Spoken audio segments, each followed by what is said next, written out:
Hola papitas. Y papitos, claro. Hola, buenas tardes. Estamos el día de hoy con una persona muy especial, una profesora muy especial que nos ha acogido en su recinto de trabajo. Muchas gracias, profe. Tengo aquí a una profesora que se graduó de bioquímica de biología y química, perdón, de la UPTC de Tunja.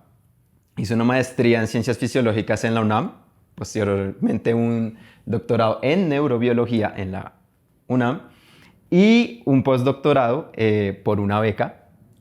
La primera mujer científica colombiana en ganarse un premio, ya nos hablará más adelante sobre eso. Hizo un postdoctorado en Estados Unidos, en la Universidad de California.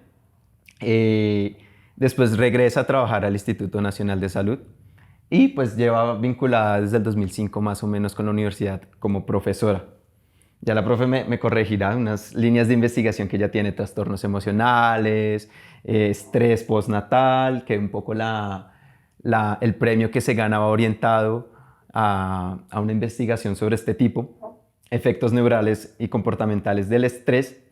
Y bueno, yo creo que sinceramente cuando estuve buscando cositas sobre ti, wow, o sea, el internet yo creo que nunca va a dar abasto. Entonces recibamos con un cordial saludo a la profesora Zulma. Muchas gracias, Ay, profe. a ti, muchas gracias. Para mí es muy placentero tener estudiantes al lado. Creo que los estudiantes son la razón de ser de mi regreso al país. Y la ciencia, sin duda la docencia y la ciencia van de la mano. Entonces, por eso estoy aquí. No, Gracias profe, por no. invitarme. Muchas gracias, profe. ¿Hay algo que haya dicho que está mal? Porque yo siempre, uno dice internet siempre se equivoca. No, el postdoctorado lo hice sí efectivamente con una beca, la maestría también y el doctorado también. Todo fue con becas porque Wow. ustedes saben que en Colombia es muy costoso estudiar. Sí, Y realmente yo siempre quise seguir estudiando, pero soy la mayor de 5 hijos, entonces mis papás no iban a poder pagarme maestría y doctorado. claro. Entonces por eso luchamos por una beca, me conseguí la beca de la maestría, luego una beca abre otra beca, entonces la Sí. beca del doctorado, luego la beca del postdoctorado y ya. No, hizo un esfuerzo detrás de eso grandísimo porque a punta de becas, o sea, no es algo que se consiga como en el día a día. Entonces, muy admirable, profe. Y quería saber ahorita actualmente qué haces. O sea, esta es como un poquito la historia de qué has hecho ahorita actualmente. Eres profesora y qué más haces. Yo empecé como profesora asistente. Entonces uno va en la carrera académica en Colombia, no existe la categoría de investigador. Tú haces, los investigadores solamente están como en los institutos, en el Instituto Nacional de Salud, en el CIDEIM, en ciertos institutos. Y en la universidad, que es donde uno puede hacer investigación, entra como docente. Entonces, yo entré como docente asistente, luego asociado, y la máxima categoría es titular, entonces ya soy titular. Y en investigación, yo empecé con una línea en el Instituto Nacional de Salud porque yo quería trabajar sobre suicidio.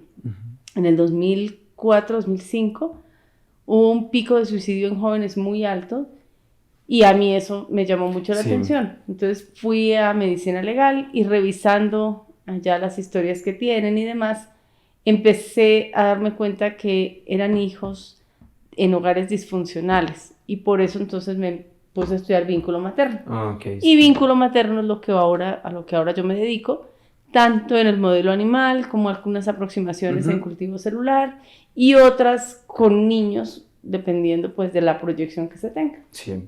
O sea, esa es la línea que has estado ahorita. Ya llevo 10 años trabajando con más. Muchísimo. Más de 10 años trabajando con esa línea. Muchísimo. Profe, súper. Sí, súper contenta. Y yo quiero empezar, algo que me parece muy curioso es, primero pues no eres de Bogotá. Y lo que a mí me pareció curioso viéndolo, lo que tú hacías es, ¿de dónde surge ese interés por querer estudiar biología y química, no? Uno, pues de hombre, uno en ese tiempo uno dice, bueno, esas ciencias duras casi siempre están orientadas a los hombres y más, pues antes de los 2000 y todo esto. Entonces, ¿de dónde surge ese interés? Fíjate que mi interés era medicina. Yo me presenté 3 veces a esta universidad de medicina. Mi puntaje del ICFES en ese entonces era hasta 400 y yo saqué 353. Altísimo. Y no pasé a la nacional. Entonces, cuando la primera vez que me presenté al ICFES saqué 338 y luego 353, igual no pasé. Y en el Inter yo empecé a estudiar la licenciatura en Tunja, pero era una licenciatura que tenía 2 años, anatomía, histología, fisiología y patología humanas. Okay. Entonces, cuando yo empecé, realmente no era bióloga, no era química, no era licenciada pura, entonces era una mezcla rara. Sí. El programa como tal ya se desbarató y se reorganizó, pero entonces me enamoré de esa carrera y empecé a estudiar. Yo me la pasaba en el anfiteatro, tomaba muestras de bichos, ¿no? Esa era como que sentí que ahí ya me estaba haciendo y dije, ok, cuando termine voy a empezar medicina. Okay. Pero no, terminé y yo ya quería hacer investigación. No. Y antes de eso, digamos, en el colegio, desde más antes, ¿de dónde viene ese interés que te dice, vamos por medicina inicialmente o por...? Yo creo que todos siempre nos regalan el típico jueguito de doctor, okay, de chiquitos, de médicos. Sí. Y yo me proyectaba mucho como... así, como una médico, como dedicada al hospital, como trabajando mucho con pacientes. Me veía y me proyectaba siempre así, por el interés. Además, las programas de televisión que uno veía donde estaba claro. El médico que salvaba la vida. Entonces, ese era como el héroe del paseo. Y siempre me proyecté con una gran ventaja, y es que mis papás ambos fueron profesores. Okay. Entonces ellos le enseñaban a uno como a pensar distinto, y además sindicalistas. Entonces no, la cosa no era tan fácil. O sea, críticos. Pero sí eran muy críticos. Claro. Y eso influía mucho. Entonces al final terminé en la Facultad de Medicina, no como estudiante, sino como docente, pero pues muy contenta de poder ayudar y contribuir. Y por... Claro, después de todo, pues vuelve, como tú dices acá, ahora estás acá, no como estudiante, bueno, que te hubiera gustado en ese tiempo, pero claro. si la niña de ese momento lo hubiera visto como ahora, diría, no me importa, o sea, súper, claro, sí. No me importa lo que haya que pasar. Súper, profe. Y yo creo que de pregrado, nosotros como estudiantes de pregrado, uno siempre como te ve a ti o ve a los otros profesores como, wow, o sea, increíble. Y pues una de las preguntas que viene es como, ¿cuál es esa primera dificultad que encuentras haciendo tu pregrado? Si la encontraste, que te hizo como dudar, o en ningún momento en el pregrado tú dijiste, no, yo voy para adelante. No, en mi pregrado, pues como yo empecé el primer semestre queriendo pasar a medicina, entonces en ese momento no estaba tan convencida. Okay. Pero me presenté y no pasé, entonces ya seguí. Y cuando empiezo a ver anatomía, fisiología, bioquímica, no, ya me empecé a enamorar y se me olvidó que me quería presentar a medicina. Okay. Porque dije, no, quiero terminar esto primero y luego sí ya. Entonces ahí ya el rumbo fue ese. Y terminando, no, yo dije, no, yo quiero hacer maestría en fisiología. Las ciencias fisiológicas me encantan, y yo decía, ahí es. Y en Colombia no había. La maestría que hay aquí en fisiología, esa se creó en el 98 y la empezaron en el 2000 o 99. Sí. Realmente, entonces no había cuando yo quería presentarme. Sí, porque tú hiciste la maestría más o menos 98, 97. Exacto. Sí. Terminé en esa época. Entonces ya cuando yo me fui con beca, yo primero trabajé como docente en Uniboyacá, que fue la primera universidad que tuvo facultad de salud. Y ahí ya dije, no, es que yo sí quiero hacer la maestría en fisiología. Más ¿te enamoraste? Todavía, sí. Fueron esas materias que al principio lo que dices, anatomía, fisiología, histología. La bioquímica. No, la histología, todas esas me encantaban. De hecho, tengo una anécdota aquí en medicina, y es que yo tenía los atlas de Sobota y yo había corregido esas primeras ediciones, porque yo era profesora en Uniboyacá cuando me llevaron esa muestra para corregir, y tenía correcciones, y aquí se las presté a un estudiante que era de Perú. Y en uno de los paros le abrieron el locker y se perdieron mis libros de Sobota, ¿no? Entonces era muy chistoso porque decíamos, bueno, alguien los tendrá, algún día volverán a su dueña esos libros. Ojalá vuelvan. A todos los que nos escuchan, por favor, busquen los libros. Tienen que volver los libros. De Sobota eran viejitos ya, las ediciones viejas. Que tú habías corregido y claro, todo. Era muy chévere, tenían todos esos recuerdos. Después todos los libros que yo tenía mientras fui docente en Uniboyacá, los tenía mi amiga, que era la que me iba a reemplazar a mí y que sigue trabajando en Uniboyacá, Sarita Silva. Sí, un saludito. Sí, a mis Saris. Bueno, profe. Y bueno, entonces tú estás en Tunja, ya después trabajando como docente. Recién te gradúas, ¿no? Eso es como al ratico. Y después haces la maestría en México. Sí. ¿Qué es para ti salir del país, porque estás en Tunja, primero que todo. O sea, yo soy rolo, entonces perdónenme ahí mi centrismo, porque yo no conozco mucho de Colombia. Estás en Tunja, pero no sales a Bogotá, a la nacional, sino sales es a México, a una maestría. ¿Qué es para ti eso? Tuve muchas anécdotas, porque la primera, bueno, dentro de tantas, una fue la ignorancia de no saber en medio de tanto conocimiento qué es lo que a uno realmente le gusta, porque todo le gusta. Entonces mi primera elección fue cuando a mí me dice el profesor que yo me encuentro con un profesor y que me dice, y listo, no sé qué, te voy a mandar información, me manda información. Y con esa información yo no podía escoger porque todo me gustaba. Todo era fantástico. Y ya que decido, listo, aquí me voy, y la persona que me acepta, que es la doctora Carmen Clapp, ella me acepta no porque ni por mis conocimientos, no, ella me acepta porque yo estaba muy motivada para irme a estudiar. Consigo la beca, logro irme. En el aeropuerto yo, para conseguir la visa, pido prestados los pasajes. Y devuelvo el pasaje de ida, llego al aeropuerto y me dicen, no, pero usted no puede salir del país sin pasaje de regreso porque tiene visa de turista. Entonces ya otra vez ahí a conseguir el dinero, ya a punto de subirme al vuelo para pagar el vuelo. O sea, fue en ese momentico. En ese momento, porque yo no tenía ni idea. Fueron muchas cosas así de anécdotas muy chistosas.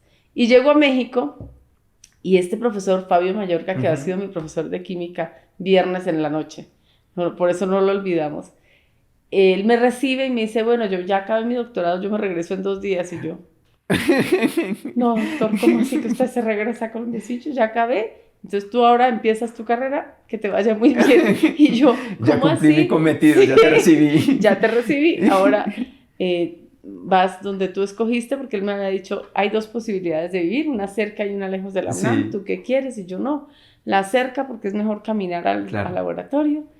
Y llego, entonces él me instala, me dice, mira, te presento, yo tampoco conozco a la dueña, hoy la vamos a conocer, entonces conocemos la dueña de la casa, y llego y ya.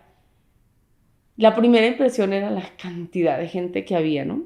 Porque los aeropuertos, pues la cantidad de gente, y Tunja, Boyacá, su merced, es pequeñito, Tunja era un pueblito. Yo salí de Tunja a México, y México tenía la población, solo lo que en ese momento era la Ciudad de México, tenía la población del país en uno solo, ¿no? Entonces, claro, uno llega y dice, entendí el término de engentarse. Allá la gente decía, uy, no, ya no quiero ver a nadie más, ya me quiero meter en mi cuarto. De tanta gente. Sí. Porque sí se ve muchísima gente en todo, en el metro, en la UNAM, en el laboratorio. La UNAM es gigante, tiene un campus donde realmente uno sí tiene que coger bus para ir de un extremo al otro. Entonces era interesante. Un poco, en un momento daba como esa sorpresa de ¿seré capaz? ¿No? El reto, pero siempre segura de que yo quería estar ahí. ¿Cuál fue? Esa pregunta es muy... Yo creo que nos pasa a todos, con cualquier cosa, ¿no? O sea, y en cualquier momento de la vida tenemos esa pregunta de ¿seré capaz? ¿Qué hace para ti o sea, qué es esa fuente como de motivación, o a veces cuando te llega esa duda, tú, ¿cómo haces para afrontar ese que seré capaz? Porque claro, se le viene la duda y uno es... Pero uno tiene cosas que de pronto lo ayudan a... Una de las cosas era la vergüenza, ¿no? Porque la vergüenza lo ayuda a uno mucho. A mí, el patólogo, que era el patólogo de Boyacá, Jairito Sandoval, él hizo unos ravioles deliciosos de cena de despedida. Y yo de solo pensar que no iba a ser capaz, iba a tener que devolverme, yo decía, no, ese oso no lo voy a pasar. Entonces, claro, esas pequeñas vergüenzas lo hacen a uno y le dicen, no, usted es capaz. Luego de pensar siempre que se había esforzado uno tanto para llegar ahí, ese reto lo hace envalentonarse y decir, no, voy a sacarla adelante, lo voy a lograr, porque han sido muchos los obstáculos que se han pasado. Entonces, ese historial de que uno ha superado, ya lo hice, yo ya lo he hecho. O sea, ya la hice, ya estoy aquí, no me voy a regresar, no, tengo que demostrar que soy capaz. Entonces ahí ya empieza uno a decir, si superé esto, no, seguro lo logro. Ese siempre ha sido como lo que te ayuda en esos momentos de duda, de decir, vamos, o sea, yo ya lo he hecho antes, esto es diferente, pero... Vamos. Y sobre todo que cuesta tanto llegar a conseguir algo, que uno mira y dice, ay no, ya me costó un montón, ahora lo tengo que pasar. Y las pequeñas vergüenzas que uno dice, "Ay, no, Uy, no, yo no puedo volver por aquí. No, sí, devolverme sin el título, no, eso no, Sí, claro. no es posible. Entonces ahí. Y de todo ese esfuerzo, o sea, porque pues ven, estábamos hablando ahorita con la profe antes de que becada para muchas cosas, que es wow. ¿Cómo haces durante ese momento, durante todo ese esfuerzo, antes de conseguir algo, digamos, antes de pasar a la beca para la maestría? ¿Cómo haces para mantenerte, para persistir? ¿O cómo hiciste para conseguir eso? Pues yo creo que lo primero es que nosotros en Colombia teníamos la particularidad, porque somos muchos, de tener una fortaleza emocional muy grande. Okay. Nuestras familias son familias muy organizadas. El papá, la mamá, los hermanos, bueno, ahora tienen pocos hermanos, pero esa fortaleza emocional es muy importante, porque uno sabe que igual si le va mal, ahí tiene su familia donde volver, ¿no? Eso es un paso, como un chulito que va. Sí. Y luego, que en la medida en que vas encontrando como la puerta abierta, se te van abriendo más. Y eso da pie para que tú digas, listo, voy sacando adelante un objetivo, lo logro, cierro, sigo al otro. Okay. Mi proyecto de maestría fue muy duro porque la maestría duraba, yo entré a hacer un propedéutico y luego eran 5 semestres de maestría, o sea, eran 3 años. Sí. Y el propedéutico era demostrar que tú sí eras capaz de desarrollar un trabajo de investigación. Y yo no lo logré demostrar. A mí, los tutores que me evaluaron me dijeron, se nota que tienes todas las ganas de hacerlo, tienes unos vacíos conceptuales enormes, pero tienes toda la motivación y estamos seguros que los vas a lograr. Y me pasaron el propedéutico. El profesor Mauricio, en ese momento, el profesor Gonzalo Martínez de la Escalera, ellos fueron los que dijeron, no, está muy motivada, lo va a lograr. Sí, sí, sí. Le va a costar un poquito más que a otros. Y luego mi proyecto era el proyecto ganador, y que todos los laboratorios tienen un proyecto que sí que sí sale, y no salió. Entonces el comité tutorial, después de un año de trabajo, yo marcaba la proteína con yodo 125, pues es radiación gamma, el mandril de plomo, todo el tiempo, repetía el experimento, no daba, hasta que el comité dijo, eso no sale. Ha trabajado, ha demostrado que ha hecho las cosas bien y no sale, es que no da, Sí. No se puede hacer cambio de proyecto. Yo tenía 8 meses para terminar el proyecto y terminé mi proyecto, hubo mudanza, ahí fue cuando empecé a trabajar con prolactina en ojo en rata, pero fue muy bonito porque logré sacar mi proyecto. Okay. Y la maestría, terminando la maestría, yo me gané un premio que se llamaba la medalla Alfonso Caso, que era al mejor magíster de la promoción. Entonces yo decía, habiendo cambiado mi proyecto a última hora, logré sacarlo. No, hombre, yo soy capaz de cualquier cosa. Claro. El que sigue, ¿no? Así, lo que sigue. Y cuando yo llegué por primera vez al laboratorio, con toda la ignorancia que tenía, yo decía, yo quiero hacer el doctorado. Sí. Sin haber empezado la maestría. Pero en el fondo de mi corazón yo decía, yo quiero hacer el doctorado. Y ahí, pues no, nada, ya seguí, porque terminé la maestría con la beca, y con ese premio, pues la UNAM me becó para hacer el doctorado. Para hacer el doctorado. Y yo quería volver a Colombia y me enteré, porque uno aquí en el país no se entera de muchas becas. Ahora sí, ahora yo veo los correos que llegan con muchas posibilidades, solo que a veces el correo satura y uno deja pasar muchas oportunidades. Pero sí hay oportunidades. Y me enteré de la beca la Pew. Sí. Y dije, no, pues me voy. Entonces, con esa beca tiene una ventaja gigante y es que te dan dinero para devolverte a tu país de origen. Entonces, $30,000 a quién le caen, ¿no?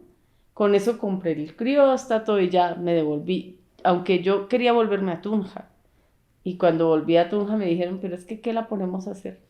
Yo casi lloro. Uy. Sí, no lloré, yo lloré. Claro. Me devolví muy frustrada, pero el que ha sido mi decano ya estaba director del Instituto Nacional de Salud. Oh, ok. Y ahí me vine. No fluyó porque no les interesaba mucho abrir neurociencias. Estaban como más por la parte de microbiología y otras áreas, entonces no les interesaba. Y como los directores de los institutos cambian, porque es un cargo finalmente político, pues ya yo decidí entrar. Hubo un concurso en la Nacional, me presenté y pasé, y aquí he sido feliz. Ah, profe, No, qué bonito. súper. O sea que la maestría para ti es una experiencia muy dura en términos de que te das cuenta que, por ejemplo, a nivel teórico te faltaban cosas, te dicen, hey, pues te falta mucho. Pero por otro lado también como que te dicen, pero tienes corazón, Sí, dicen por ahí. ganas. Tú le metes la ficha y todo, y después te hacen cambiar el proyecto. O sea, también otro obstáculo ahí. Pero al final la maestría se resume en que se convierte en un gran logro para ti, ¿no? Uy, sí. O sea, haber pasado tantas dificultades y las superas de tal manera porque te premian por eso. O sea, wow. Y a pesar de que no hayan premios, yo creo que también siempre es bueno uno darse el La reconocimiento. satisfacción. Exacto. La satisfacción de, sí, lo logré en el tiempo que era. Y yo mandaba mis informes siempre y todo porque quería volver a Nuevo Boyacá. Sí. Y Nuevo Boyacá además, hay que resaltarlo. Ellos, cuando yo les dije que me iba, el decano, el doctor Rafael Romero Piñeros, logró que a mí me prestaran mi salario por 10 meses. Wow. Y que yo dejara a alguien que diera la cátedra, porque pues no es fácil que un profesor se vaya y quién va a reemplazarlo. Claro. Entonces mi amiga, ella se quedó dando las clases, el doctor Romero me consiguió ese préstamo, mi papá firmó una póliza donde decían pues que yo volvía, y yo siempre mandaba mis informes, pero al final, claro, yo terminé la maestría y le dije, no voy a hacer el doctorado, me voy a hacer el doctorado, voy a hacer el postdoc, me voy de postdoc, y cuando vuelvo ya estaban muy organizados. Eso también uno lo entiende, ¿no?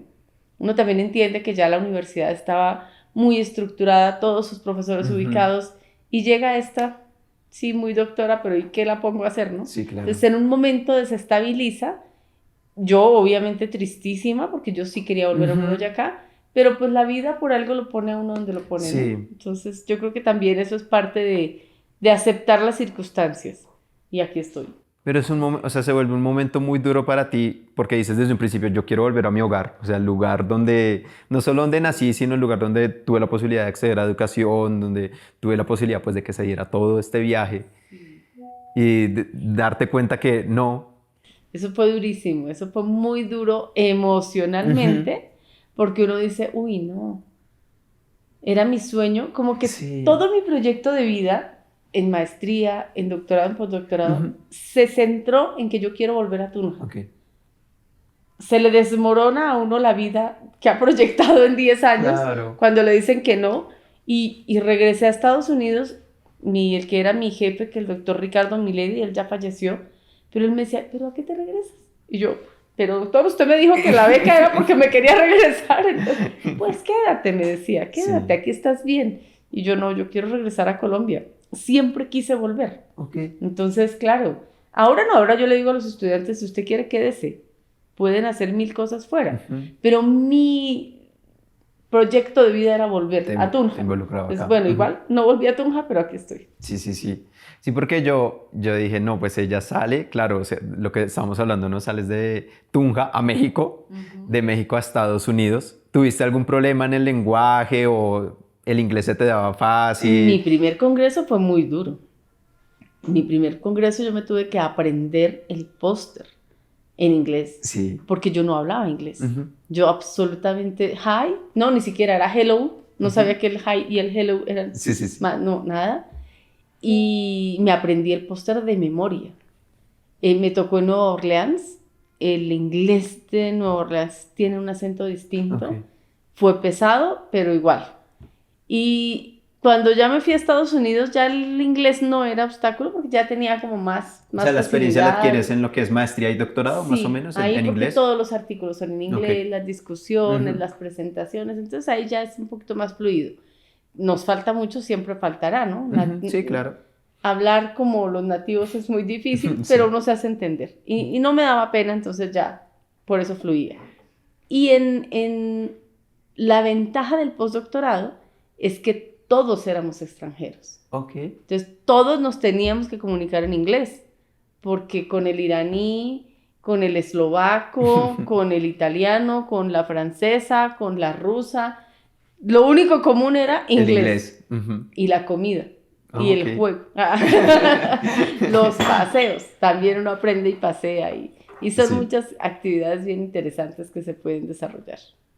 Entonces, la dificultad es, con el inglés se te da más en lo que es doctorado, maestría. Maestría. En maestría fue el primer obstáculo grande el inglés porque me tocó aprenderme el póster. Claro. Pues claro, uno aquí, y menos en Tunja. Tunja era muy pequeñito, entonces... Y para ese entonces, o sea, yo soy del 97, tú ya en el 97 ya ibas para la maestría. Ya, al doctorado ya. Y claro, para el doctorado. Y yo, bueno, pues yo no soy de un colegio, yo soy de colegio público, entonces para mí el inglés también ha sido una gran dificultad en Bogotá, en los 2000. Entonces yo no me imagino cómo era fuera de Bogotá, no por desprestigiar, sino porque pues, la educación siempre está centrada y en inglés. Exacto. Que Entonces, pues es la lengua era... como que muy de los gringos, muy de afuera. El inglés, ¿eso para qué? Sí, esa fue el primer reto. Ya después ya todo va fluyendo cuando uno empieza. Al comienzo, obvio, me mandaban los artículos porque pues, no era internet, ¿no? Sí, claro. Internet, pues tocaba imprimir. Y llegaba el artículo y uno empezaba, no entiendo, diccionario palabra por palabra, o sea, era muy complejo. Pero ya fluye, ya uno se defiende. Sé que al principio muy difícil. Sí. Además que pues es literatura científica, entonces diccionario pues ayuda, pero supongo que también no mucho. No es lo mismo. Exacto. Tal cual. Entonces en el camino se te van dando las cosas. Sí, va fluyendo. Entonces ya con el primer congreso en Nueva Orleans ya uno va quitándose el miedo y ya poco a poco la cosa va cambiando y ya uno va adquiriendo otras habilidades, ¿no? Sí, profe. ¿Y cómo haces para afrontar esos pequeños retos, no? Una cosa, digamos, es el logro grande de la maestría, pero hay otros obstáculos, digamos, otros retos así del día a día, como tengo un congreso, tengo un artículo en esos momentos, era un reto para ti gigante, o sea, tengo un artículo en inglés que normalmente ahorita te lo lees, bueno, en una tarde, en ese tiempo me imagino un montón. ¿Cómo dentro de las motivaciones que dices, yo siento que el volver a Colombia también fue un gran motivante a lo largo de toda tu academia, decir, no, es que yo voy a volver y voy a llevarles esto y entonces eso es un gran motivante. Pero yo a veces siento que esos grandes motivantes a veces de tanto estrés no se olvidan, pero quedan ahí. ¿Cómo haces para superar esos pequeños retos? Lo primero, por ejemplo, era los experimentos. En investigación, tú haces un experimento y te sale perfecto. Sí. Y lo vas a repetir y no sale. Y no soy la única a la que le pasa, ¿no? Es lo más común. De hecho, es lo más común. Que uno dice, oiga, no le sale, pero si ya me salió, ¿qué pasó? Sí. Entonces, esa frustración que tiene uno de, pero hice lo mismo, todo es igual, ¿por qué no sale? Enfrentarla es relajarse. Okay. Lo único que uno puede hacer en ese momento es relajarse, cambiar de actividad. Ok, si estaba haciendo una electroforesis, bueno, me voy a leer un artículo. Y entonces leo el artículo y ya como que la mente se despeja y vuelves y revisas, anotar, las bitácoras son muy importantes. Okay. Todo eso como que iba ayudando a que poquito a poco se fueran superando. Sí. Y siempre la discusión con los compañeros de laboratorio. Discutir los proyectos es muy importante porque otros tienen puntos de vista distintos y eso ayuda mucho, eso enriquece un montón. Claro. Entonces eso sí es importantísimo. O sea, el hecho de que la experimentación lo que te permite a ti es como acostumbrarte a la frustración. Sí, la investigación creo que para todos va a ser eso, ¿no? Un poquito de frustración, una dosis de frustración y eso te fortalece un montón. Claro. Porque cuando dices etapa superada, objetivo logrado, ya, siguiente, entonces ya la cosa cambia. Pero creo que la fuerza grande es uno, sí, el ir al día, ¿no? Ir sacando las cosas día a día, nunca perder el foco, porque yo nunca perdí el foco de me quiero regresar a Colombia. Yo siempre lo tuve presente. Mayor siempre. Objetivo y como la mayor motivación para abordar todo.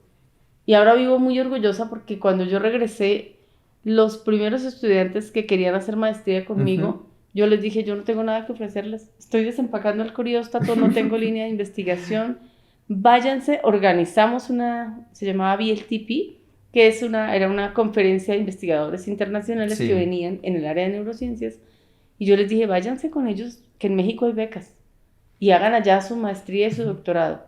Se fueron y ya establecieron su laboratorio en Estados Unidos, y Claudia Moreno y Oscar Vivas, ella se presentó a una de las becas que da mejor financiación, mejor dicho, la mejor beca, que es la Howard Hughes, y se la ganó. Wow. Ganarse una beca de esas, entonces ella siempre dice, ay, es que esto es un poquito de todos, y el granito que todos contribuyen, ¿no? Y yo digo, qué lindo, qué lindo, porque ya ver que uno de los estudiantes ya lo superaron, claro. Es como el orgullo. Otro de mis estudiantes es profesor del externado. No, dos de hecho son profesores del externado. Otra trabaja en colegio, pero es de estas mujeres que ama la neurociencia y la transmite a los niños, y yo creo que eso es invaluable. Y así, otra está en Brasil, todos están en la medida que pueden salir y hacer sus vidas. Entonces creo que esos pequeños saltos que uno va dando, lo llevan luego a que los demás también puedan dar esos saltos, porque uno les dice, fresco, que esto no es nada, hágale, usted puede. Que eso es lo que uno ve mucho en clases, ¿no? Es, claro, uno aquí tiene profesores y profesoras increíbles, pero uno muchas veces ve que eso se ve muy imposible. O sea, personalmente yo a veces siento que eso es como muy... Incluso contigo llegó, hijo de madre, se ve muy duro, yo no creo que pueda hacer eso. Pero ese tipo de cosas que tú dices ya en un contacto más cercano, le permiten a uno conocer, y la idea es que esto sea un espacio también en donde es como... No es obviamente no lo digo con la intención de desvalorizarlo, no, sino es... Es que no es tan difícil. Exacto, no es como tan extraordinario. Lo único que uno tiene que tener es las ganas. Si yo, su merced, no hablaba inglés, no había publicado nada en inglés, no había ido a ningún congreso internacional, no tenía experiencia en investigación y no tenía financiación asegurada, pude, saliendo de Tunja, no todos pueden. Lo único que uno tiene que hacer es buscarlo. Sí. Buscar. Si uno tiene claro qué es lo que quiere hacer, que quiere ser el mejor ginecólogo, hágale, usted lo va a lograr, seguro. Que quiere ser la mejor internista, lo va a lograr, seguro. No, si usted lo quiere, lo logra. No, nada puede contra esa fuerza de voluntad que uno tiene. Creo que ese es el mensaje. Nadie le gana a uno. No, profe, es muy bonito porque, claro, eso es lo que lo lleva a uno a lograr cosas muy... que son logros para uno, ¿sí? Yo personalmente no es como... Yo sí como que difiero un poquito de intentar ser el mejor, porque es como que a veces es muy frustrante y es muy rígido y puede generar mucho malestar. No eres la mejor, entonces...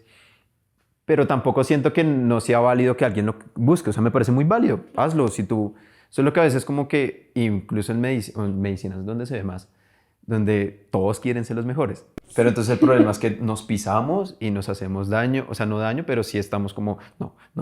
Entonces estamos tratando de escalar y no me importa que tú te quedes, yo me quedo. Incluso no me importa cómo me siento yo. O sea, lo que hablábamos la primera vez, ¿no? Que uno no come, no duerme. Entonces siento que a veces eso, el hecho de buscarse los mejores, muy como caballos sin ver el resto, se hace hasta uno olvidarse de uno mismo, ¿no? Y de la familia o de las cosas que uno tiene así como soporte. Pero pues muy bonito verte a ti y decir, bueno, para mí, el decir, yo quiero hacer esto y me motivo y lo hago. Entonces es muy bonito.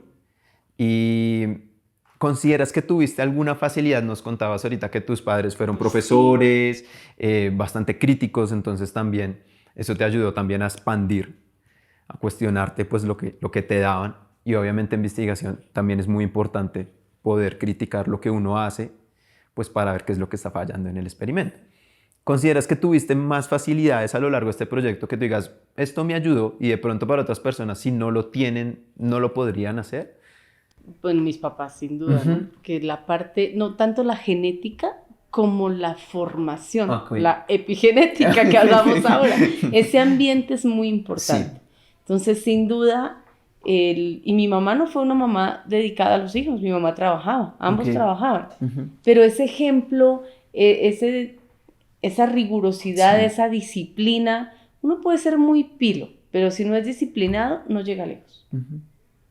Y en cambio puede ser muy disciplinado, no ser tan pilo, pero llega a donde quiere llegar. Creo que eso fue importante, todo ese soporte emocional, el hecho de que todos hubieran contribuido, porque uno está donde está porque mucha gente contribuye, ¿no? Mucha gente, no solo la familia, el núcleo familiar, sino las tías que son tan importantes en nuestra sociedad, ¿no? Yo creo que las tías son en todas las familias muy importantes. Los primos, lo que tú dices de el ser el mejor, era yo como yo era, o soy la hija mayor, la sobrina mayor, la nieta mayor, y fui juiciosa. Eras el ejemplo. Era el ejemplo, y eso a veces a los demás les caía gordo.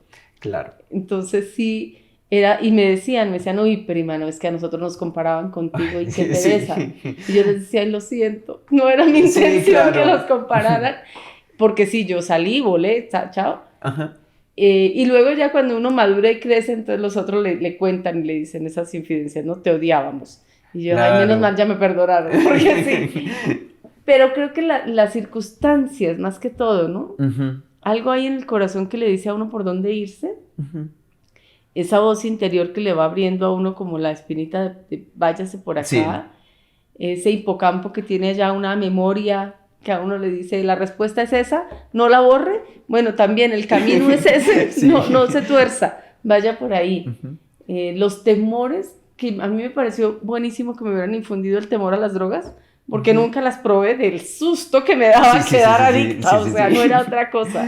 Nunca las probé por eso, porque me daba terror. Yo decía, yo soy de larga duración, mis relaciones siempre han sido de larga duración, el noviazgo largo, y con mi pareja llevamos 19 años, entonces yo decía, donde me guste, claro. Cualquier cosa que me guste, ahí me quedo, entonces no.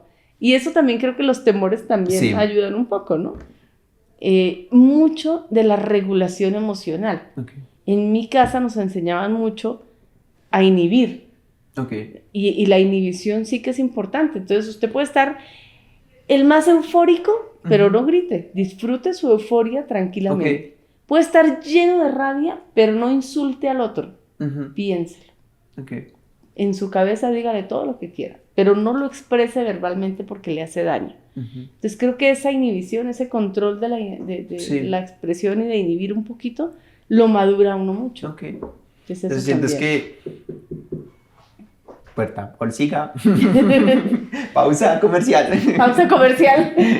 Y volviendo de la pausa comercial, la familia para ti se convierte en esa facilidad y en ese soporte, ¿no? Sí. Imagino que en esos momentos difíciles de decir, bueno, si de pronto llego a fallar o no cumplo, yo sé que tengo a mi familia ya respaldándome. Sin duda, claro, de todas maneras es una carga emocional fuerte porque tú no quieres defraudar a nadie, ¿no? Uno quiere siempre cumplir las expectativas de todos y no quieres defraudar, pero además como que en el fondo uno sabe que no lo va a hacer, uno sabe que no va a defraudar, entonces también como que es muy bonito eso de decir como que, claro, esa seguridad. Exacto, esa seguridad de decir que de pronto es más un pensamiento el sentir que voy a defraudar, es un pensamiento porque realmente las personas que están ahí me van a apoyar. Sí, exacto, no es el sentir que sí se van a decepcionar de mí, no, porque no están así, siempre te van a amar, ¿no? Entonces eso es muy chévere.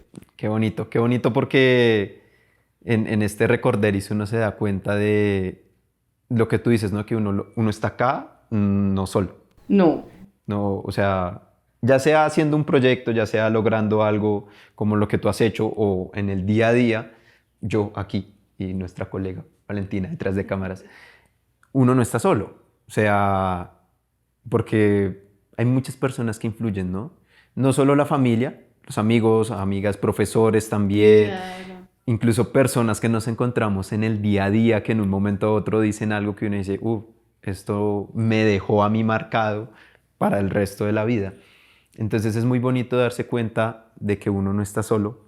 Es muy agradecido con todas esas personas, con todas las circunstancias también. Sí, mira que una cosa que yo aprendí de mi tutora de maestría y doctorado, la doctora Carmen Clape, ella fue la que me orientó el trabajo de tesis de maestría y el de doctorado, el frustrado y el exitoso. Ambos ella los orientó. Y el día que yo terminé, ella redactó unas palabras de despedida, porque yo le dije, no, chao, me voy, de postdoc, hasta luego. Y lo aprendí porque yo a todos mis estudiantes cuando se gradúan les redacto unas palabras para cada uno. Y ella lo que decía era, nos acostumbraste a una dosis de cariño que no es común. Y yo decía, miren, qué tan importante es eso, ¿no? Que uno quiera a los demás, hombre, porque es mi compañero, hombre, porque está aquí al lado, y ese afecto que uno es el que elige, porque la familia le toca, pero lo demás es circunstancial. Exacto. Entonces tú eliges quererlos o odiarlos, y uno pues prefiere querer que odiar. O sea, qué pereza tener que envidiar a alguien. Ay, no. Yo tenía una colega, llegamos justo a México las dos, ella era de Uruguay y yo era colombiana. Una china repila. Uy, que pues claro, en Uruguay tienen una formación desde el pregrado en investigación muy sólida. Entonces ella me llevaba años luz. Y las dos trabajábamos mucho y yo obviamente no la envidiaba, sino la admiraba porque tenía una agilidad y un cariño increíble porque decía, esta niña es lo máximo, ¿no? Tienen, y hubieran podido escoger la otra parte, decir, qué envidia me das. No, todo lo contrario, porque era una mujer súper formada, con una visión en investigación única, con todo eso, y yo sabía, y siempre lo he dicho, siempre va a haber gente que está muy por encima, muy lejos de lo que uno hace, pero muy por encima de lo que uno también hace. Y está bien, qué bueno que haya quienes hagan cosas mejores, ¿no? Exacto, eso es muy bueno porque yo siempre he dicho, no, si eres el mejor en un área y tú no estás, ¿quién va a ayudar a las otras personas? Si tú no puedes hacerlo, entonces ¿quién lo va a hacer? Claro. Entonces es muy bueno que hayan personas que hagan mejores cosas que uno, pues porque va a haber más gente que se beneficie de ese trabajo. Y ahorita tocaste algo que me pareció como curioso, y pues no curioso, sino que me pareció como muy chévere, y es que desde niña pues te enseñaron la parte de la inhibición emocional y que te ayudó a afrontarlo. Muchas cosas a lo largo de tu carrera. ¿Sientes que en algún momento te dificultó de pronto el sentir que de pronto te inhibías o siempre sentiste que más bien estuvo en un equilibrio? Yo era muy extrovertida, o sea, en medio de toda imagínense si no me hubieran inhibido. O sea, hubiera sido terrible. Porque yo soy extrovertida, yo soy de las que si veo a alguien que está llorando, yo me paro y voy y le pregunto por qué llora, porque esa parte también de la compasión, de la empatía y de la compasión se da como todo muy junto, ¿no? El ser extrovertidos, porque alguien tímido no es capaz de acercarse a preguntarle al otro por qué llora, así le duela por dentro, exacto, ¿no? Sí. Entonces eso es distinto. Y no, pero sí sentí, por ejemplo, que la inhibición me ayudaba mucho para no dañar al otro cuando tenía rabia. Uy, porque por supuesto, miren, mi primer artículo eran como 15 autores y a mí me daba rabia que fueran tantos autores cuando yo sabía que era mi trabajo, ¿no? Entonces yo lo que hacía era, mi depresión la enfoqué en una cosa que se llamaba el MIRC. MIRC era como, ahora Tinder. Pero Tinder es para ligar, ¿no? Tinder es para cuadrarse. No, el MIRC era para conocer gente. Entonces yo llegaba muy a las 6:30 al laboratorio, al computador, a chatear con todo el que estuviera conectado. Conocí mucha gente, de la cual no me acuerdo, obviamente, pero era como mi depresión. Entonces Carmen llegaba al laboratorio y me decía, ¿qué le pasa a Zulmita? Y todos, porque a mí siempre me veían como hormiguita en todos lados. Y en esa yo duré como un mes, tal vez alcancé a durar un mes, pegada a ese computador chateando. Esa era mi respuesta rebelde, porque me ayudó a no reclamar, juzgar, sino a decir, pues esta era la política del laboratorio, yo ni me enteré que esta era la política. También me dolió mucho que me pusieran yo no era Zulma, no me preguntaron cómo quería que fuera mi nombre de autoría. Entonces yo fui Zulma Dueñas, pero a mí nunca me preguntaron si me hubiera gustado ser Zulma Dueñas Gómez, por ejemplo, ¿no?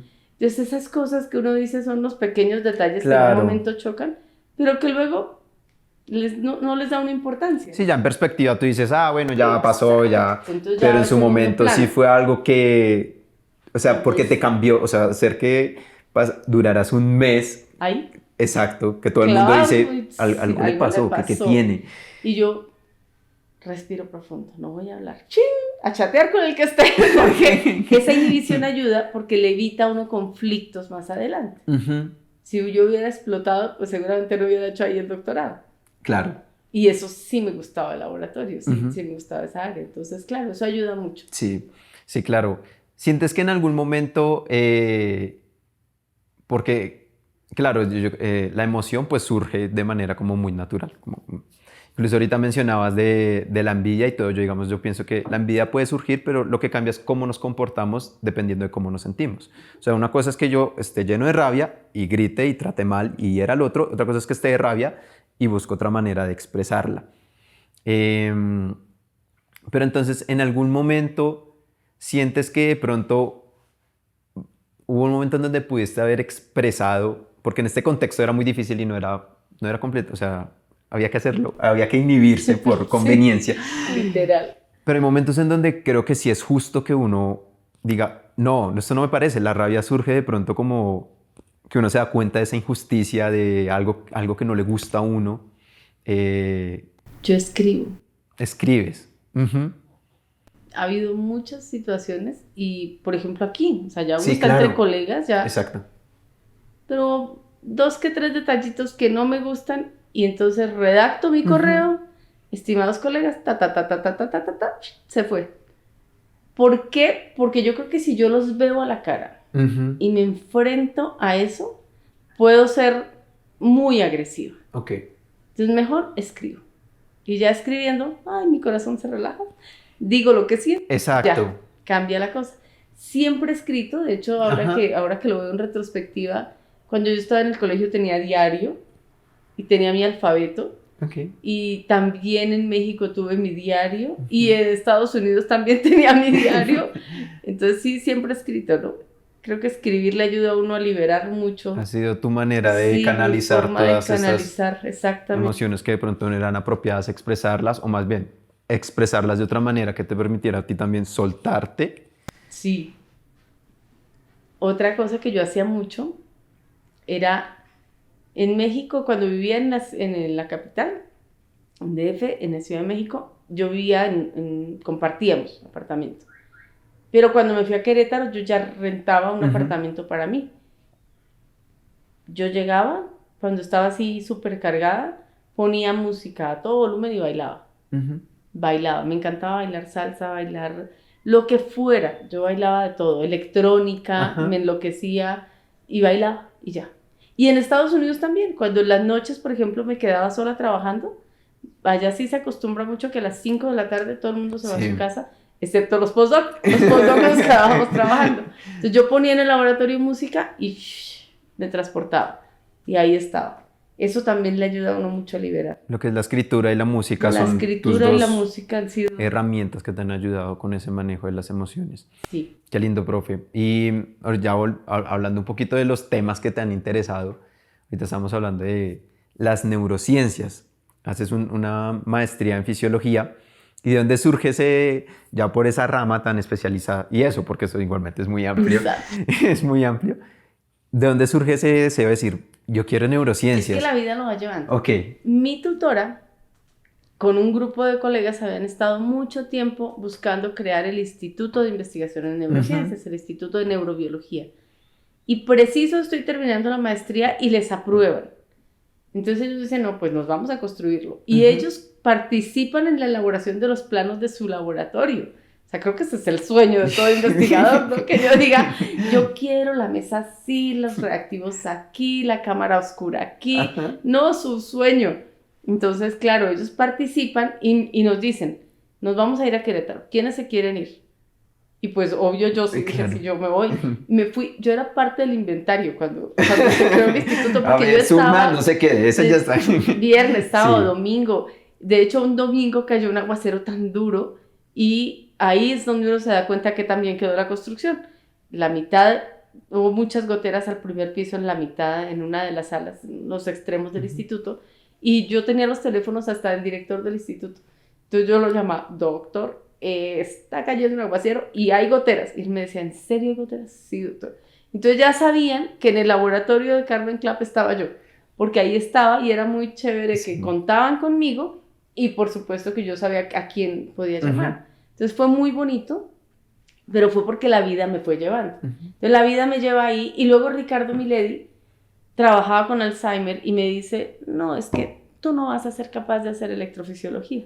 A mí siempre me han dicho que no soy capaz y demuestro que soy capaz. Entonces eso es como un reto, ¿no? Sí. Y termino haciendo electrofisiología con él. Él trabajaba con Alzheimer, tejidos de pacientes que han muerto por Alzheimer. Hacíamos un trabajo muy bonito y neurociencias otra vez porque era el edificio de neurobiología. Luego regreso a Colombia y cuando regreso al Instituto Nacional de Salud les digo, no, es que yo quiero hacer neurociencia porque definitivamente el cerebro tiene tanto por estudiarle. Y vieron lo del suicidio y yo, receptores y transportadores de serotonina, ahí algo tiene que estar pasando. Y el doctor Romero me dice, sí, haz lo que quieras, Entonces, como que ahí me va llevando. Y luego vengo aquí y conozco al doctor Arboleda, Humberto Arboleda. Y él estaba justo con el plan de crear la maestría en neurociencias. Pues ya tenían colegas para trabajar en la maestría en neurociencias. Se crea la maestría en neurociencias y somos también el mismo grupito el que creamos el Colegio Colombiano de Neurociencias. Wow. Y luego del colegio empiezan a, pues, a organizarse cada 2 años. Al comienzo era cada año el congreso, pero éramos muy poquitos, entonces ya cada año no teníamos tanta generación de conocimiento. Ya es cada 2 años. Todos hemos rotado por la presidencia. La última, en pandemia nos tocó, fui yo la presidenta. Pandemia fue durísimo por todo, ¿no? Porque todo era nuevo, cómo se organiza un congreso virtual, cómo se organizan los webinars, que para nosotros no era frecuente hacerlo, las tertulias metodológicas. Entonces todo esto fue muy interesante y yo terminé el periodo y quedó Lina. Propuse a Lina porque me parecía una mujer espectacular. Es una caleña que trabaja también en neurociencia y ahí está, y le ha dado un vuelo grandote al instituto, al Colegio Colombiano de Neurociencias, perdón, y ahí vamos. Entonces la vida como que te va llevando, te va abriendo esos rumbos por dónde irte, ¿no? Yo termino aquí en fisiología, yo pensé que no iba a quedar en ese concurso, porque en el concurso no había perfiles, pero cuando nos encontrábamos estaban Gonzalo Arboleda, el hijo de Humberto Arboleda, que estaba muy formado en investigación. Julieta Troncoso, que es una profesora de biología, que también estaba muy formada en investigación, o sea, como lo mismo todos. Una profesora de psicología que ella sí trabajó 1 año y se fue porque el esposo estaba afuera y le convenía más irse. Entonces los 4 y decíamos, sí habrá cama para tanta gente, sí. Y quedamos los 4. El profe Gonzalo Arboleda quedó en patología, pero trabaja en el Instituto de Genética. Julieta Troncoso quedó en biología, yo quedé aquí. La otra que estaba en psicología, pero que ya se fue. Entonces hubo campo y todos pertenecemos a neurociencias. Entonces muy chévere. ¿Te sientes que ha sido más como que se te ha mostrado por dónde ir y que has dicho, uy, venga, esto me gusta? ¿Qué es lo que más te gusta de este campo tan amplio para las personas que no conocemos mucho? O sea, neurociencias, nosotros sí, cerebro, neuronas y esto, o sea, y para los que nos escuchan que de pronto no conocen del tema, ¿qué es lo que más te gusta? ¿Qué es lo que te apasiona de pronto este tema? Bueno, el área mía, que es vínculo materno, porque es que es impresionante todo lo que una mamá puede hacer con un bebé para que surja siempre su vida, ¿no? O un papá, porque en mi caso, por ejemplo, la figura que estuvo ahí todo el tiempo fue el papá. Y los países bien desarrollados lo tienen tan claro que dejan a la mamá 2 años con sus hijos. Eso no es gratis. Es porque efectivamente ese vínculo, más allá de la nutrición, es la emoción, es el afecto, es el cariño. Eso es lo que desarrolla el niño con una seguridad única. Entonces eso me parece interesantísimo, descubrir cómo esos pequeños cambios pueden afectar para bien o para mal y tratar de revertir eso que no está tan bien, ¿no? Y lo otro, la adolescencia. La adolescencia me parece que es una época maravillosa de la vida. Los chicos, claro, uno cuando tiene un hijo adolescente sufre mucho, sin duda. Los adolescentes también sufrimos. Sí, claro, pero me parece que hacerles entender que están en la época más maravillosa donde su cerebro aprende como ninguno, donde tienen también una poda sináptica, o sea, una retracción de dendritas muy interesante, donde fortalecen unos lazos, donde les toca aprender a inhibir. También. ¿No? Inhibir mucho porque no conectan y entonces les da rabia. Y eso me parece que es una etapa maravillosa de la vida. Eso en neuro, ver cómo el desarrollo del cerebro es así. Con mi hijo era muy chistoso porque mi hijo iba creciendo y yo decía, va bien. Porque uno va el libro ahí, ¿no? Entonces es muy chistoso. Página 3. Sí, tal cual. Chulito. Lo logró. Sí, a ver, sí, va bien. No se puede decir que uno no lo hace porque sí lo hace, ¿no? Es feo porque a veces uno también es muy aprensivo. Uno quiere que lleguen rápido y no. Pero va, va. Igualmente pues uno lo va cogiendo como para su modo de ver el mundo, ¿no? Lo que uno hace, en este caso pues la investigación y todo, pues es casi inevitable que uno lo aplique como al día a día, como que, y más con los hijos donde de pronto uno tiene más contacto, entonces va viendo el paso a paso, entonces sí, claro, es como muy normal que no... Que ahí se proyecte todo, total.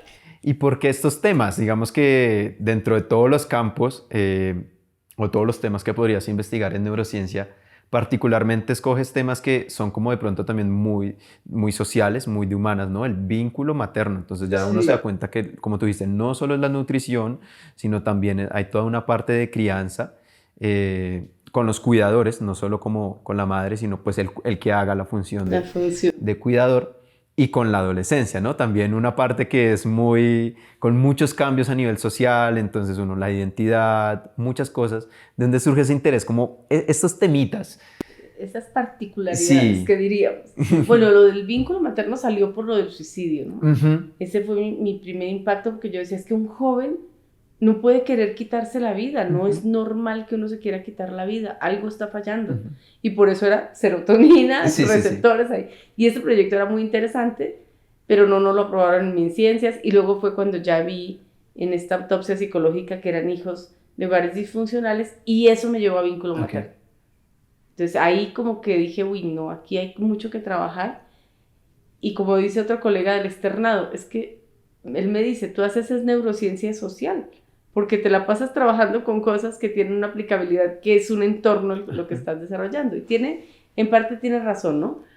Y de ese, digamos que por la formación misma que yo tuve del hogar en el que estuve, creo que eso sí influye.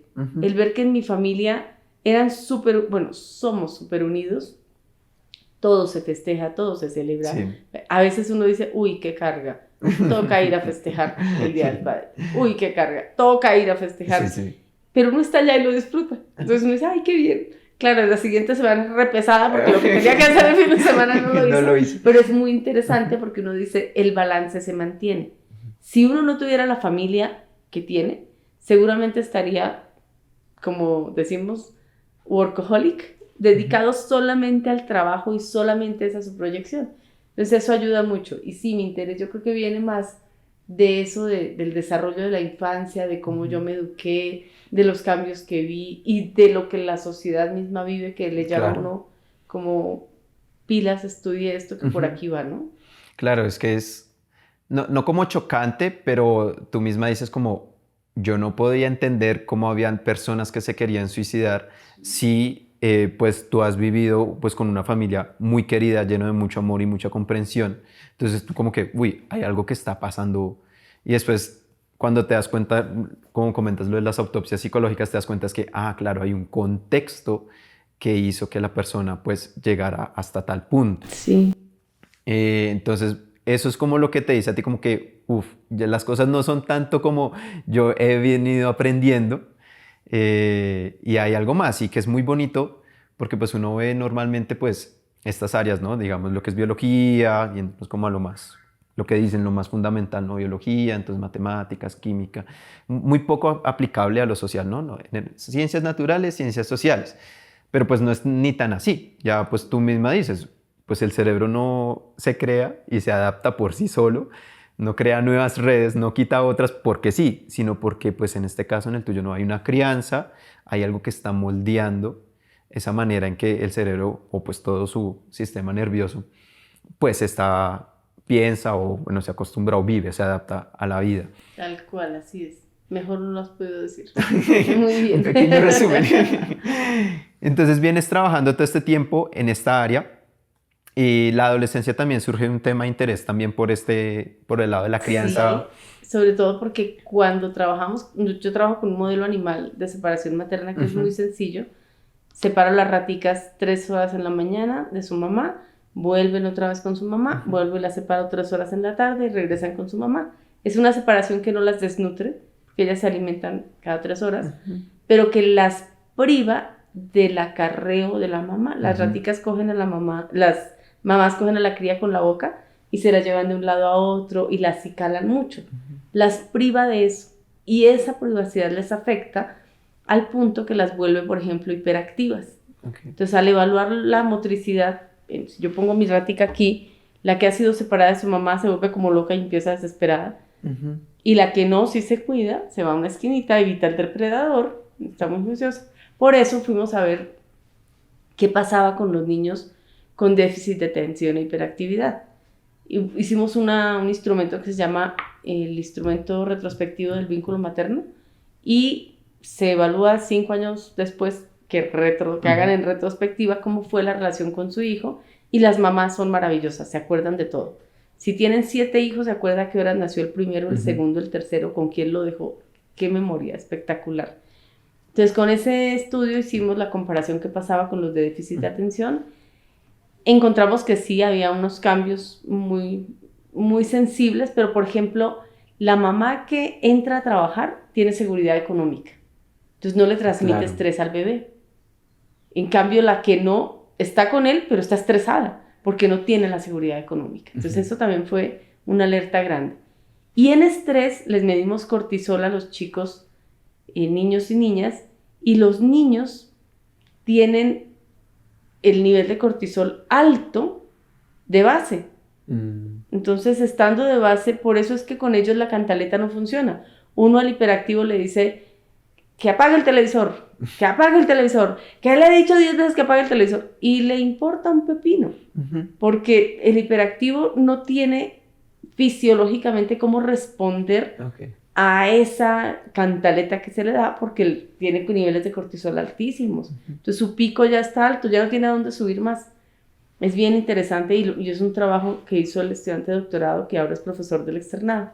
Muy bonito. Entonces, por eso, esa traslacionalidad sí se puede dar, ¿no? Sí se puede dar. ¿Cuesta? Sí cuesta, porque, pues, no todos los estudiantes tienen la capacidad de decir, sí, me le mido al estudio de doctorado completo.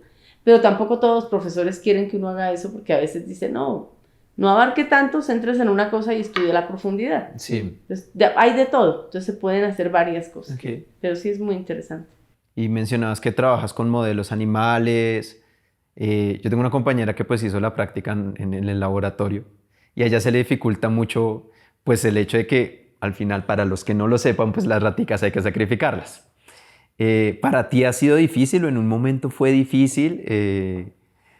Es que a mí me tocó. Sí. Porque yo llego al laboratorio y la primera semana que yo llego tienen un experimento en el cual tenían que sacar la hipófisis, separar adeno de neuro y ver liberación de calcio. Pero para hacer eso había que sacrificar la rata. Y no con anestesia, decapitarla. Como yo era la nueva, yo no sabía sacar cerebro, yo no sabía sacar hipófisis, yo no sabía separar adeno de neuro. Luego adivinen qué le tocó, a quién le tocó sacrificarlas, pues a mí. Entonces era, coja la rata y guillotínela. Y siguiente, porque no se podían demorar. Sí. Entonces era, ahí yo aprendí y pues no nada. Ya, le perdí el miedo y ya dije, no, esta es la vida, así toca. Y esa fue como la forma de aprender dura, en que, primero el susto, porque las ratas de todas maneras uno tiene como un prejuicio ahí de que no son lo más tiernos de la vida. Entonces ya uno las coge y dice luego, ay, bueno, está bien, ya, chao. Y sale, ¿no? Siguiente. Pero tuve, por ejemplo, mi estudiante de doctorado, de Pasto, y le tenía terror a las ratas. Y uno dice, pero si comen cuy. No, nada que ver, nada que ver. Y luego otra que hizo un trabajo precioso de cómo estaban, primero la dependencia a los edulcorantes, no solo la sacarosa, la stevia, el aspartamo, y los niveles de glucosa en sangre, con raticas, y las separadas y las no separadas, y cómo afectaba todo el rollo. Y el día que tocaba sacrificarlas, ella me dijo, profe, yo no las voy a sacrificar. Le dije, no te preocupes. Yo las cojo, yo las perfundo, yo extraigo el cerebro, yo hago toda la tarea. Bueno, profe, listo. Y así fue. Pero en el momento en que ella llega después de hacer la prueba comportamental, las deja, me dice, profe, ya estoy acabando, entonces cuando tú quieras venir por ellas, ¿tienes? Y yo, claro, yo fui, las recogí y me vine a trabajarlas. Dice, no, me llama atacada llorando, profe, te llevaste ya las raticas. Y yo, ay, sí, muñeca, ya me las llevé. Porque sufren, porque se encariñan. Entonces yo siempre les digo, no se pueden encariñar. Primero porque yo le transmito el afecto a la ratica. Así como usted no la puede odiar, tampoco se puede encariñar. Porque éticamente no es correcto que se encariñen. Ya después lo entienden y dicen, bueno, ok, la siguiente, ya. Sí. Pero al comienzo sí pega. Es muy duro, claro. Es muy duro porque nadie quiere más la rata que el investigador, porque es su instrumento de laboratorio, es el elemento que le va a dar las respuestas a esas preguntas profundas. Entonces, uno lo quiere, lo cuida y entiende que tiene que sacrificar. Sí. O sea, sí, nada que hacer. La primera vez fue, sacrifíquenla y ya. ya tocó. Entonces ya como que uno dice, no, ya con el paso del tiempo ya te vas dando cuenta que, como tú dices, no, es la herramienta de trabajo. Sí. Además si que no las lo ratas hago, están muy bien cuidadas. Para los que no sepan, en laboratorio las Sí. ratas se cuidan muy bien, o sea... es más caro pagarle sí. el arriendo y la alimentación a la rata que al estudiante. Sí. Tal cual. Es muy caro. Entonces, con el paso del tiempo, ya como que ya pierdes ese... Pero lo sigues viendo en estudiantes que también lo van sintiendo. Sí, uno lo ve en ellos porque se encariñan y uno les dice pilas. No porque me le transmites eso a la ratica y necesito la respuesta general, no la que tú quieres que tenga, ¿no? Entonces ahí ya. Y hay que manejarlo desde el comienzo. Entonces ya siempre en el entrenamiento uno les enseña cómo se manipulan y les proyecta. Si tú le transmites ese amor y ese cariño a la ratica, pues la vas a sesgar. Claro. Porque la rata perciben, como todos nosotros. Entonces, que entienda que es un instrumento en su momento, lo más valorado, porque creo que uno no valora más el trabajo que cuando tiene un animalito, porque el animalito sí le va a uno a responder, pero que lo cuidan, que lo quieren y que entienden que pues va a cumplir un objetivo y es sacrificar. Sí, claro. ¿Y ya no ha vuelto a ser más duro? Ya es como muy... No, ya es como, ¿cuál es el objetivo del trabajo? Entender cómo responde ante esto, ok, y para entenderlo hay que sacrificarla, ok, se sacrifica, ya. Lo que sí es muy importante es no causarle dolor, ¿no? Claro. En ningún momento, eso sí, con todo, y por eso la ética no solo es para el trabajo en el laboratorio, sino en la vida, ¿no? O sea, uno no tiene por qué causarle dolor no solo al animal, sino a nadie, ¿no? Jugar con los sentimientos del otro, pues es causarle un dolor profundo, claro. Entonces no. Y que de hecho por eso el proceso se hace como muy rápido y por guillotina, ¿no? Para evitar el estrés y que la rata sufra pues de todo ese momento desde que pues es trasladada a ese punto. Esa es como tu parte de investigación, hablamos un poquito de eso.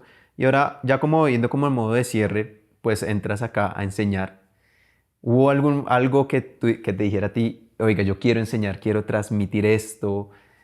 Porque pues es muy lindo la manera en que enseñas desde un principio.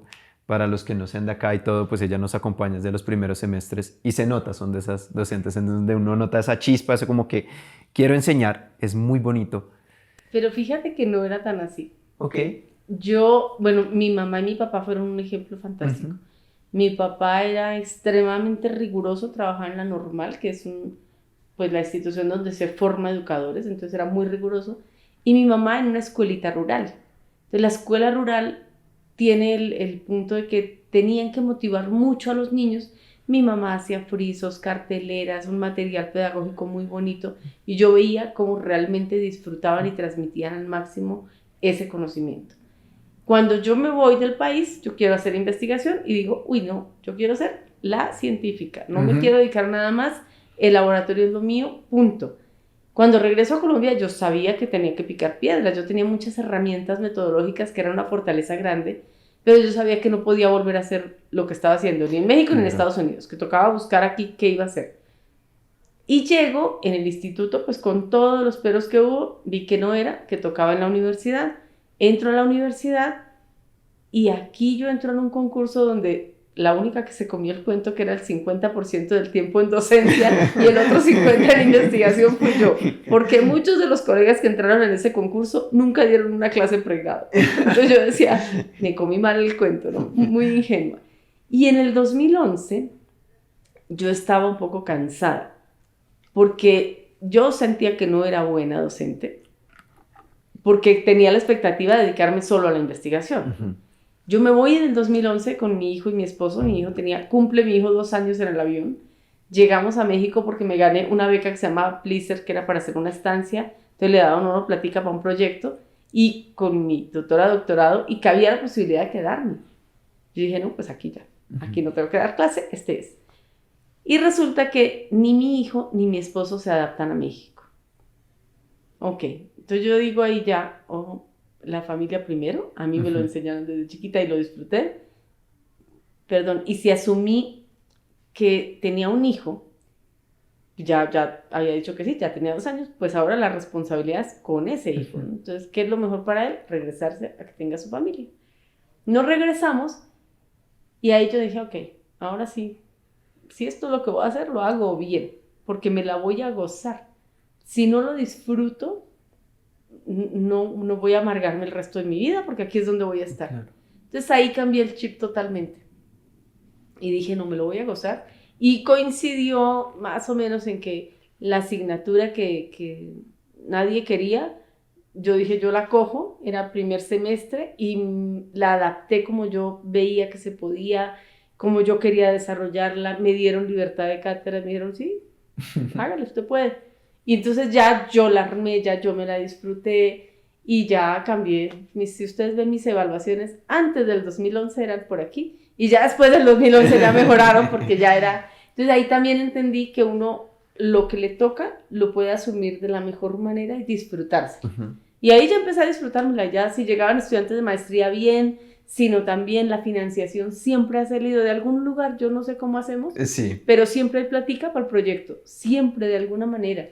La maestría en fisiología es muy generosa con sus estudiantes porque de lo que invierten les apoyan sus proyectos. Uh-huh. Entonces realmente ha sido para nosotros, o para mí, para mi familia que estamos aquí, un plus gigante, que yo ame lo que... Y mi hijo se da cuenta, ¿no? Mi hijo se da cuenta que a mí me gusta el trabajo, que me encanta estar con los estudiantes. Claro. En pandemia fue duro, porque en pandemia sí hubo muchas necesidades emocionales, ¿no? Sí. Y mi hijo fue fresco. Entonces me dejó a mí, que si yo el domingo tenía que reunirme con estudiantes, él no ponía ningún problema porque él estaba con sus amigos chateando. Entonces estaba feliz, y yo también porque estaba con ellos. Y me ha gustado mucho, lo he disfrutado mucho, pero a partir del 2011, sí. Segundo semestre del 2011. Y entendí que sí, que me lo gozo, que lo disfruto, que entiendo. Y que los estudiantes llegan con ideas locas para investigación. Y yo no soy experta en su tema. Por ejemplo, hay una que trabaja mioquinas, ¿no? Y quiere hacer mioquinas.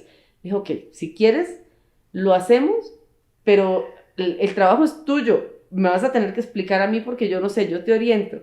Y hemos hecho un trabajo muy bonito. Entonces, chévere, porque uno les da...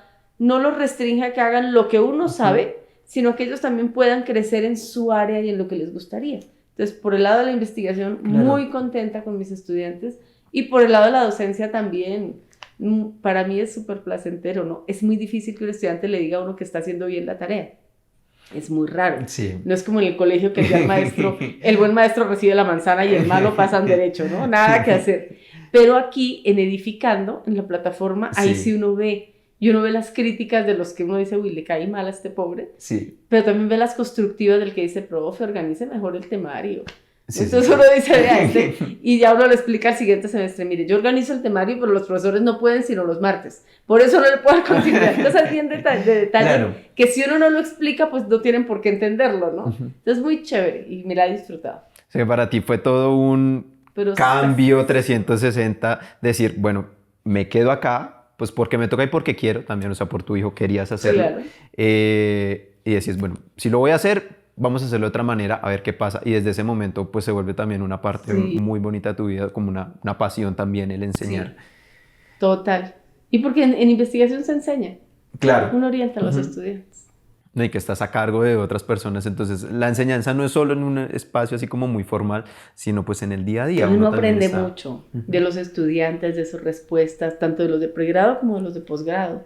Posgrado por la reflexividad que tienen, pero pregrado por esa espontaneidad en decir las cosas, porque son a veces como más transparentes en un momento, y entonces uno aprende mucho de sus respuestas, ¿no? Entonces, a mí me ha gustado porque he crecido mucho con ellos. Claro, pues en la respuesta se ve el razonamiento como que hay detrás y uno como que no lo había pensado así, pero tiene sentido. Y de pronto está mal, pero tiene sentido dentro de la lógica que de pronto o yo estoy enseñando o ellos han estado aprendiendo. En los quizzes, ¿no? La forma como interpretan, por ejemplo, una pregunta, y uno dice, oiga, sí, hubiera podido ser esa la respuesta.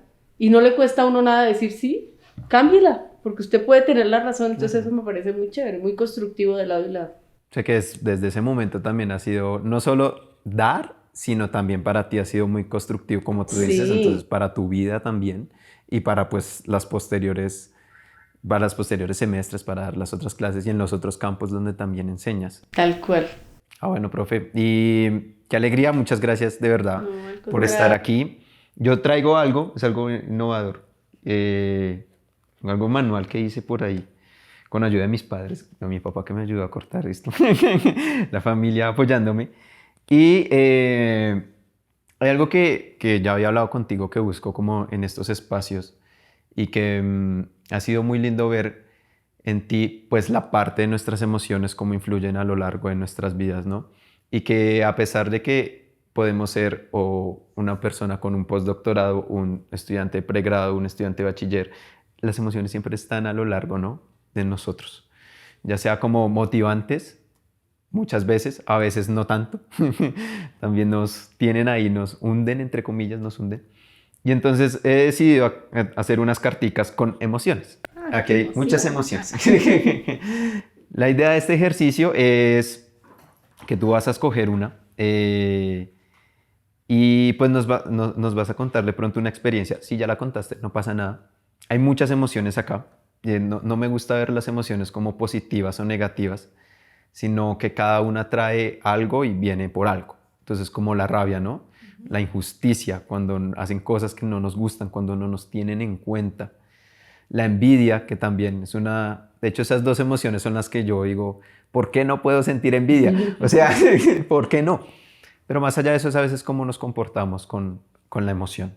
Entonces, pues aquí hay una cartica, tú puedes escoger. Todavía no están pintadas, la idea es pintarlas todas. Escoge cualquiera. Como siempre, del centro. ¿Cuál te salió? La realización. La realización. ¡Ey! Súper. Sí, claro. Más realizada no puedo sentirme. Qué bonito, profe. Sí, mi vida ha sido toda. Cuando yo la pongo en la balanza, digo, brutos, es que todo es tan bueno. Pesa tanto lo bonito porque me siento realizada. Nunca pensé realizarme como mamá, porque en mi proyecto de vida jamás estuvo un hijo. Pero cuando llega este hombre a mi vida y me dice, pero es que yo quiero que tengamos un hijo, y yo no, pero el vínculo materno. No quiero separarme de la investigación sí. y de mis estudiantes y el vínculo materno.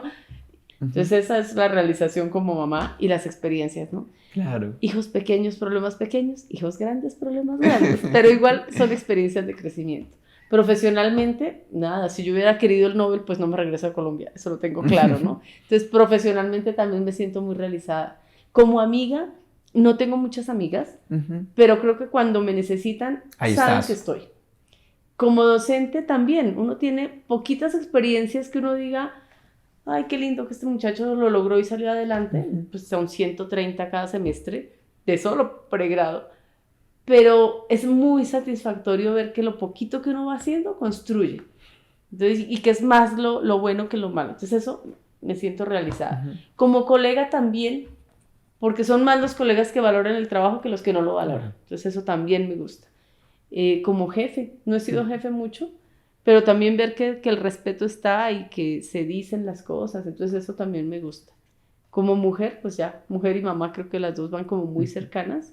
Como pareja, fallo mucho como pareja, porque uno como mujer docente científica está muy, muy en la rigurosidad sí. Y a veces en las mismas formas de hablarlo no son dulces, ¿no? Y eso impacta. Entonces con la pareja sí tengo mucho que trabajar, pero me siento muy feliz con mi pareja. Como hija igual, yo soy más de, ay mamá, no se tire al drama. Sí. Soy tal cual.